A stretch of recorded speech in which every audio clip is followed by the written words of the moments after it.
여러분 안녕하십니까? 광주 MBC 5시 뉴스입니다.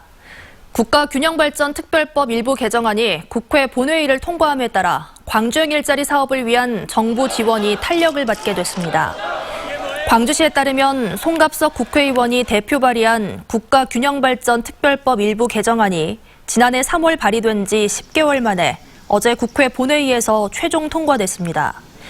이에 따라 광주형 일자리 사업에 중앙정부가 지원할 수 있는 근거와 지자체 등이 출연할 수 있는 근거가 마련됐고 공유재산 사용료와 대부료 감면도 가능하게 됐습니다.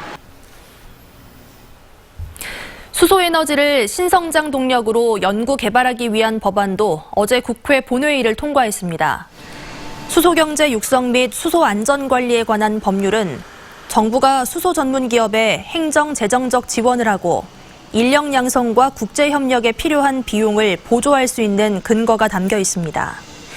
수소산업협회 등은 이번 법안 통과로 전남과 울산 등 전국 각지에서 추진되는 수소 관련 연구와 인프라 구축 사업이 탄력을 받을 것으로 전망했습니다.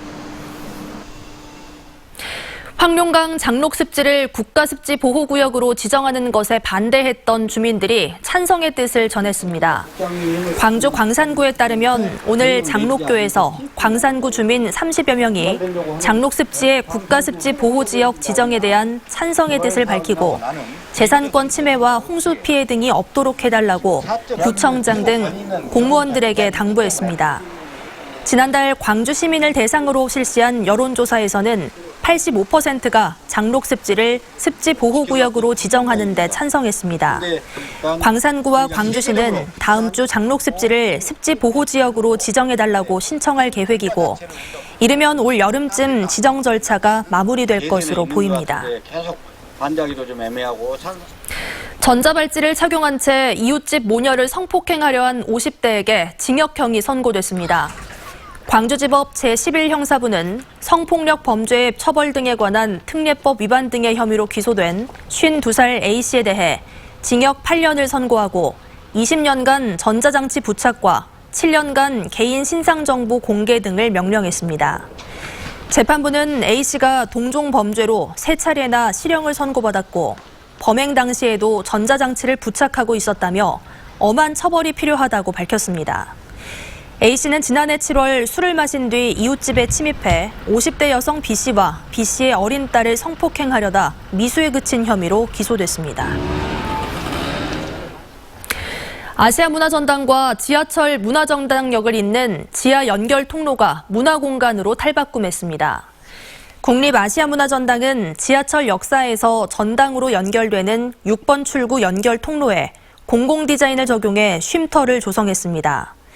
문화전당은 어둡고 황량했던 공간에 나무와 조화 등을 심고 LED 조명을 설치해 자연의 느낌이 들도록 꾸몄다고 설명했습니다. 4.15 총선이 다가오면서 시민단체를 중심으로 유권자 운동이 시작됩니다. 가칭 국회를 바꾸자 2020 시민모임은 오는 13일 기자회견을 열어 정치개혁과 유권자 참여운동의 출발을 알리고 시민들의 동참을 호소하기로 했습니다. 시민모임은 4.15 총선을 앞두고 좋은 후보 선정 운동과 국회의원 특혜 폐지를 비롯한 정치개혁운동, 유권자 참여운동 등을 추진할 계획입니다. 올해 설 차례상에 오를 성수품 물가가 안정세를 보이고 있습니다.